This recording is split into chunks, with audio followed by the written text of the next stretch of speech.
Hey there guys, thanks for tuning in. You're watching Dirt Bike Channel and I'm your host Kyle Brotherson. Today we're going to do the full review of the 2020 Beta 300RR Race Edition. Stick around. Before we get too far into this, I just want to make it clear, I own this bike and I paid full price for it. This is not a paid review at all in any way. If you want to support Dirt Bike Channel, the best way you can do, or one of the best ways you can do it, is use the links down in the description for Rocky Mountain ATV and Motorsport and Amazon.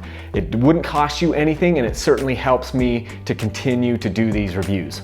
Also, this is a sweepstakes bike, and if you're watching this before June 15th of 2020, you can still enter to win this bike. I'm giving this bike away as well as 2 other bikes. So we're giving away 3 bikes here in just a couple of days. Pretty awesome.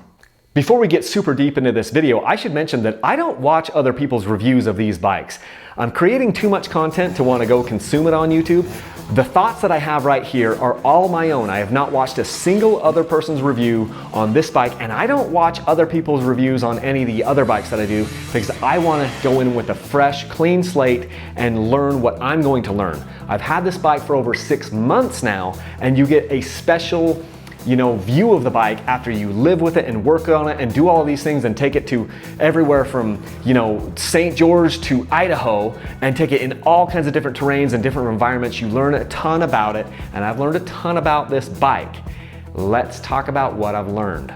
So we've got a lot to cover in this video. There is a ton to go over. I'm gonna go over a ton of stuff that they did right. I'll do the great things, I'll do the good things, I'll do the needs improvement things, and then the things that I think they missed on. And yes, I'm gonna nitpick on this bike because this bike does something that I'm very, very interested in, which is, it's kind of like a do-it-all bike. It can do everything: soft enduro, hard enduro, it can go fast, it can go slow. And so it's a tall order that this bike has to fill.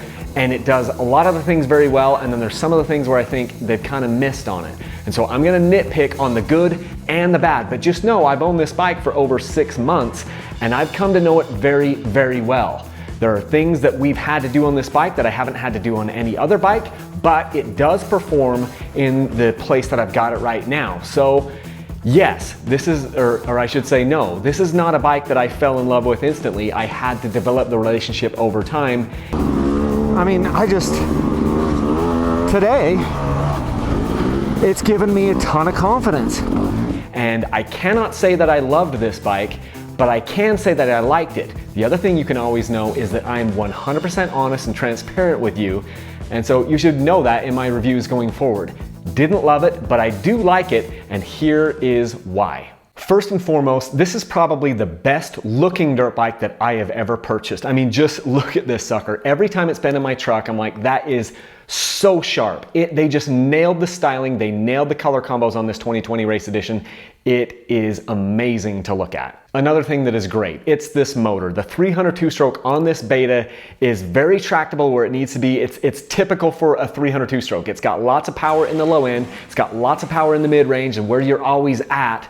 Yes, it's a little flat on the power on the top, but so is every other 300 two-stroke that I've ever had.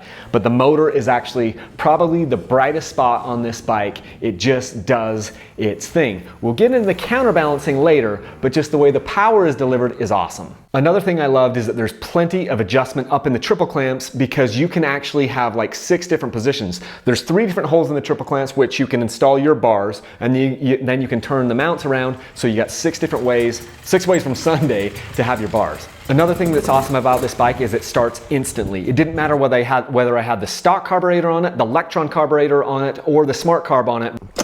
And so Tyler's gonna boom, you hit that button and bam, the thing fires to life instantaneously. The other thing I loved about this bike is it's a very simple bike. It's like simple how the two-strokes used to be. It's a Premix bike because this is the Race Edition, so there's no oil injection on this thing. It's carbureted, you have to premix the gas, and it's just very simple. It's one of those bikes that you could probably, rely on in a hard enduro or like out there in the middle of nowhere because there's very little to brake on it, so that's a big plus for people. Something else pretty cool is this bike actually got 7 pounds lighter from the last time I reviewed this in 2017. Okay, so here it is. It's 244.0 pounds. That's awesome. That's 110.8 kilograms. So I know Beta has made a big push to bring the weight of their bikes down. It's not the lightest bike that I have, but 7 pounds is nothing to shake a stick at. However, they did remove the kickstart here, which is some of that weight, but I gotta give them where credit is due. It is a lighter bike than the last time I reviewed it. Okay, moving on to the things that are good about this bike, but not necessarily great. These grab handles up here on the bike on the rear fender. Why don't all bikes, especially all enduro bikes, have this? Please, please, please, if you're listening, anyone else, KTM, Yamaha, Honda, these grab handles are awesome and we want them on every bike. Thank you so much, Beta, for putting a nice grab handle on the rear fender. It comes with a good headlight. There's a high beam and a low beam, and this is adequate to get you back on a night ride if you get caught out there after dark. That way you don't have to be carrying like a helmet light inside your backpack. So I like that it has a pretty decent headlight right on the bike from stock. It's got a good Brembo clutch on it. It's right here. The interesting thing about this Brembo clutch, even though it's the exact same master cylinder as what I see on some of the other bikes, this one is just a little bit harder to pull, and I think it's because of the clutch plates that they have inside it, but it is a nice hydraulic clutch. They actually improved the kickstand on this bike as opposed to previous years. It's got a much wider foot pad down here, although the kickstand is just a little bit short, and so it leans the bike over a lot. So I would usually just find a little bit higher spot to put the bike on, and that way it wasn't pushing down into the dirt and tipping over. Another thing that I thought was good is that this has a tighter turning radius. Now, I did the 2020 Beta 200RR earlier this year or late last year, and that one had a really horrible turning radius. This one actually turns a lot tighter. It's not the tightest turning bike that I have, but it's much improved over the 200RR, and so that's a good thing. Another good thing is it has this KYB fork up front. Now, I'm going to get into that a little bit later, but the reason why that's a good thing is lots of suspension shops are familiar with these KYB forks and they would be able to help you tune them.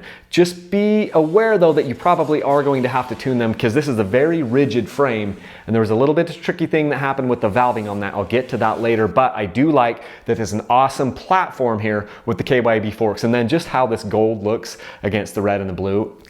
I think that looks super sweet. It comes with a nice key and carburetor, a PWK. Everyone knows how to tune those things, and so that's a really good base to start with. I use that on the bike for just a short amount of time, and then I switch over to Electron and a smart carb because I want to do some testing, but it does come with a really good carburetor that people are comfortable working on and tuning. Let's talk about the power valve for a second. It does have a power valve, and Beta actually encourages you to play around with that power valve and tune it to your liking, and it does make a big difference. So I like that they encourage you to do that, and you can tune kind of the power characteristics for what you want. This Beta and all the Betas actually have a little bit lower seat height. It's about, 3/4 of an inch, even as much as 1.5 inches on some models as you compare it to other bikes. And that makes it easier for like when you have to dab or you're doing some of that soft/hard enduro stuff and it gets kind of tricky. It especially helps with like pivot turns because if you don't have as long of an inseam, this really does give you an advantage, especially if you're a little bit vertically challenged, shall we say. One thing about that though is it does bring the foot pegs a little bit lower to the ground, and I do hit stuff more with these foot pegs on all the Betas that I've ever had, and this is the 4th Beta that I've had. So you just kind of, it's a trade-off. Lower seat height, but you do hit more stuff with your pegs. Speaking about the pegs, there's a nice upward camber to them, as you'll see in this shot that I'm rolling in. That has become very important to me of late because I noticed that when I've got that upward camber, which most of my bikes have them, although not every bike has it, it just helps me to feel locked into the bike. I think these foot pegs are pretty good and I didn't have any problem with them. I like that upward camber, made me feel, really locked in there. If you take your seat off and you look at your battery, you can actually push a button on the top of the battery and it's a battery capacity indicator. That's a pretty cool thing that you don't see on a lot of other bikes, and that's a really nice touch. I should also bring up that Beta offers a BYOB, it's Build Your Own Beta program, which allows you to customize the bike and essentially just special order it right from the factory. There's a ton of things that you can do with it. I did not do the BYOB program, but you can do that and custom make a bike to you or custom order a bike to you, which is a really cool thing that basically none of the other manufacturers really offer. Okay, so now we get into some of the things where they need improvement. The first thing on my list, and this is in no particular order, is just the speedometer cable. This speedometer cable can easily just come out with the way that they have this designed. I'm not the only guy that's had a speedometer cable completely come out on the bike. I talked to some other Beta owners, and it's a thing that happens with Betas. So it tore out pretty easily. It just kind of like something happens here with the way that it's all designed, and it just pulls it out. It starts to grind on your brake rotor. Not ideal. And so that's something you really have to be careful of. Let's talk about the front brake for just a little bit. It's the Nissan brake, and all the betas that I've ridden, which is now 4 of them, it's always just a little bit grabby, and I'm not really sure why. It's interesting too because I've got a Yamaha YZ250 FX that has the same Nissan brake, but for whatever reason, it isn't as grabby as this one. So I don't know if it's the pistons that they're using down here or something they're doing differently in the master cylinder, but it's just a little bit grabby. There's good stopping power, but all of a sudden it'll just kind of grab on me. The radiators on this bike, with the way everything is designed, they can just bend really easily. Some bikes are better at this than others, but just the way that this is designed, the way that the shrouds come in, and the lack of bracing, you're gonna need braces on a bike like this one. Not all the bikes now recently I've found need radiator braces, but this one definitely does. This is just like a little flimsy radiator, like a mud guard right here, and you can kind of hear it rattling sometimes, and it doesn't do anything for structural integrity, so you're gonna need radiator braces. If every bike had to have radiator braces, I wouldn't bring it up, but now some of those other bikes don't need radiator braces. This one does. Although the seat is toolless and so it's supposed to be easy to take off, it isn't easy to take off, and it gets stuck all the time. And this isn't the first beta that I've had that had this problem.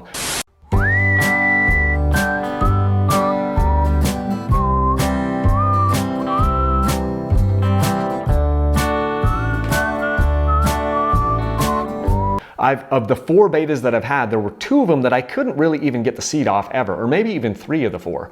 So something needs to be improved with that because it doesn't really come off very easily, and it's kind of frustrating. I'd actually rather just have a bolt in there so it's never going to come off when I don't want it to, but it'll come off easily once I take the bolt out. Nitpicking thing, but because the graphics aren't injection molded, they can actually come off right where your boots are, and this has happened on all the betas that I've had. I just get more stickers and graphics peeling off on the betas. And right here, this sticker that used to be right here, this peeled away within the first 3 or 4 minutes of me riding because my boot peeled that off.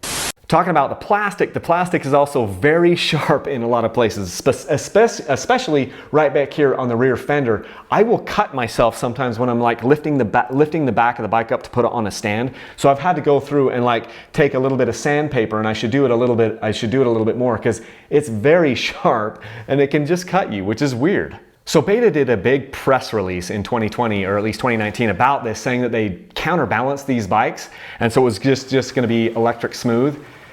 And I wouldn't mention anything except for KTM has got this where it's actually buttery smooth. This bike maybe vibrates slightly less than the older bikes, but it vibrates a lot. In fact, this bike, I swear this bike vibrates more than the 200RR, which is not counterbalanced. And so it's not a deal breaker, it's not a reason not to buy the bike, it's just like a disappointing thing where they can improve on that because it still vibrates a ton. You feel it in your feet, you feel it in your hands. And I've even ridden this back to back with a Sherco, 2020 Sherco that is not counterbalanced, and this bike didn't really feel much different than that one, although you get on like an orange bike or a white bike, and those bikes feel buttery electric smooth. So they've got to improve that counterbalancing thing before they do another press release about it. Something else that's kind of weird is this bike is very thirsty on fuel. In fact, the last couple of betas that I've had have been thirsty on fuel. And you would think, well, it's just a carburation thing. It was very thirsty on fuel with the key-in carburetor, with the Electron carburetor, and now even with the Smart Carb, it's just thirsty. This bike actually runs out of gas on every one of the longer rides that I've been on. It runs out of gas, and it's the first one out of gas in the group. Doesn't matter if we have 2 strokes, 4 strokes, whatever, this bike is just very thirsty, and I'm not sure why. If we added a little bit more capacity in the tank, I'll roll in how big of a tank it has right now, but it just seems to like suck the fuel, and you don't get a ton of range on this thing. I'd really like to see lock-on grips. I know I'm nitpicking here, but these grips will spin. I don't like glue-on grips. It's not that expensive for the manufacturer to do, and just give us some lock-on grips. I think that would be better. For whatever reason, this exhaust leaks like crazy, and I've actually had, this is my second pipe that I've put on the bike, and I've actually had to I bought the little rubber coupler thing that I'm rolling in right now. I've had 2 different ones of those, and I could never get it to stop leaking and spraying spooge all over the inside here on over the carburetor. I've had to put the RTF silicone or the high temp silicone on there every single time I've taken the tailpipe off, and that's just super annoying. I don't know why. You would think that on your second pipe and your second rubber coupling, it would stop leaking, but no, it hasn't unless I put a bunch of silicone on there. There are too many buttons on these handlebar controls. This is a race edition, guys. We don't need signal lights, we don't need a horn, we don't need all this other stuff. There's just too much going on. And yes, I'm still complaining that the kill switch is not over here on the side where all other kill switches are on all other bikes. Here's another interesting thing that you only find out when you live with a bike for a long time. The air filter actually is not symmetrical. And so what that means is it's got kind of a bulge on one side, and while it's technically not super easy to install it backwards, it is possible to install it backwards. If you were just a novice or whatever, or in a hurry, you could like jam it in there and install it backwards, and then you'd have this big gap in there where air can just go, dust can just go straight into the motor. It's a small tweak, but if they changed the air filter and the air box so it was symmetrical on both sides, like some of the other European bikes do, then it would be more dummy proof and people would not be able to put it in backwards. I think they should do that. Let's talk about the map switch for a second. I'm like, I don't feel like the map switch is that useful in the soft map. I just feel like the bike doesn't run that well. And then it makes it more fiddly to take your fuel tank on and off because it's like this big contraption up here that just it makes it kind of awkward as you're taking the tank on and off so that you don't pull the wires out. I don't really love that, but I mean, it's out of the way and they've got way too much going on the handlebars already. So maybe that's why they put it down there, but it just makes it kind of weird when you're taking your fuel tank on and off. And the Pop-Tart holder up here on the seat. While I like having like my snacks right there, I do feel like I kind of crush the Pop-Tarts as I slide up and go in hard into a corner. So I think there was probably a better design for the Pop-Tart holder. The last thing I'll say about needs improvement is actually that the plastic is pretty brittle. The problem with the Beta is you can't tip it over, otherwise you break stuff. I've tipped it over twice today. I broke the fender. You'll see on the frame guards and on the fenders and different places, it's pretty brittle. The only place that it isn't brittle is up here on the handguards. Those are very flimsy, but it's just easy to crack the plastic in all the other places as compared to the other bikes I've been riding. So here are the places where I think Beta whiffed, and these are kind of misses. And it's interesting because I'm going to talk about the front forks. Beta's tagline is about rideability. Now, for all of you guys out there that are like, Kyle, you got the wrong one, you got the race edition. All of my bikes are all race editions in all the other places. The KTMs, the Yamahas, the Huskies, everything else. The other Shercos, they've all been race editions. And even the 2019 Beta 390RR that I had last year and was like, I praised that fork and I said it was the best fork I've ever had out of the box. This bike was absolutely incredible. And this is, to date, my favorite off-road four-stroke of all time. There's a few things this bike does incredibly well. First off, it's got an amazing front fork. The Sachs 48mm closed cartridge forks on this 2019 Beta 390RR are the best forks that I have used on any dirt bike as far as stock forks, as far as absorbing bumps and chop and rocks. It was a race edition. This race edition was too stiff, way too stiff. It isn't rideable. It just is so harsh, and I think they really whiffed on that. They put the KYB fork on this thing, but they didn't have it valved appropriately. It took us 2 times of revalving this thing to kind of get it where I want it. Now, everyone wants something different, but Beta's tagline isn't ready to race, it's rideability. And this one was not rideable.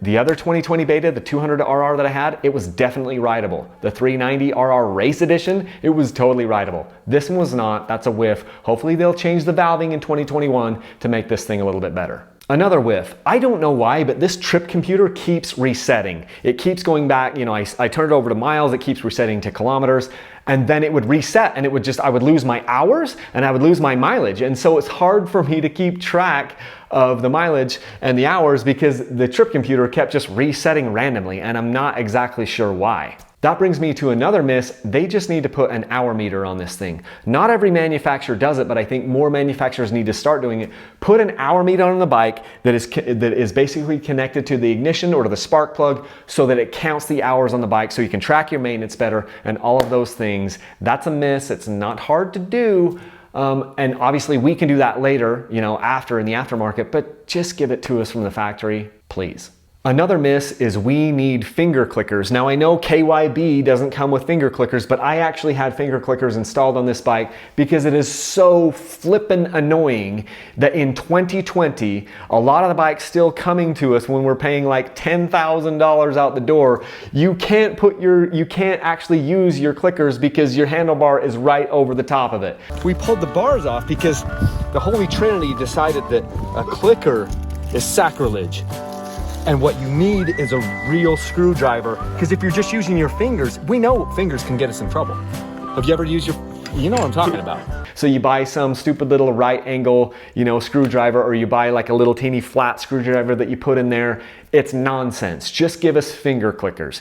Everyone can do it. It wouldn't cost you that much. Give us finger clickers. Okay, so my last nitpick item is the Kickstarter, the fact that it's removed. Now it is still, you still have the housing here so it can be installed for a few $100, but the race teams are putting these things back on the bikes. We don't care about the few extra pounds. We just want the bloody Kickstarters to stay on the bike beta. Please, please, please do not follow the path of everyone else and remove these permanently. I've had conversations with Tim who says, hey, we don't sell that many of them, so obviously people don't want them. That is not the case. Just because people aren't buying your several $100 upgrade to get the Kickstarter back doesn't mean that we don't want them.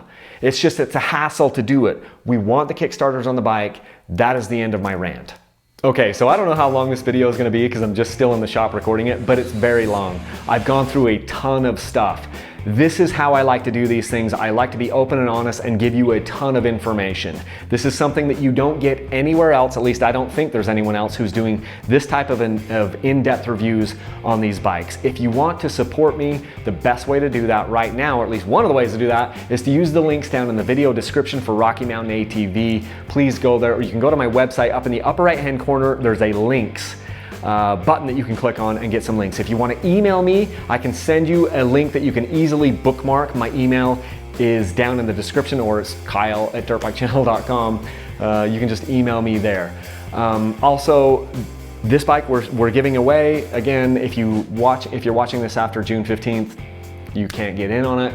But just keep in mind that we are doing Dirt Bike Channel sweepstakes, 2 times a year, where you can get in on like a lot of bikes to win. So super long video, I know, but this is how I'm doing it. What else do I have?